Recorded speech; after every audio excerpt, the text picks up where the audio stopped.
Men Toshtemirov Kamoliddin, Farg'ona viloyati Farg'ona tumani Mindon qishlog'ida tavallud topganman. Hozirda Farg'ona tumani ixtisoslashtirilgan maktabning 11-sinfda tahsil olib kelmoqdaman. Shu kunga qadar ko'plab yutuqlarga erishdim. Amerika Qo'shma Shtatlarining Kaliforniya shtatida joylashgan Wingate universitetidan 114 ming AQSh dollarida grant sohibi bo'ldim.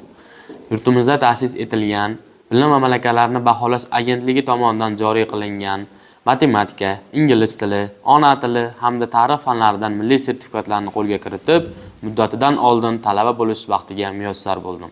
Yurtboshimiz Shavkat Miromonovich Mirziyoyev tomonidan asos solingan Farmatsevtika texnik universitetidan 100% grant sohibi bo'ldim.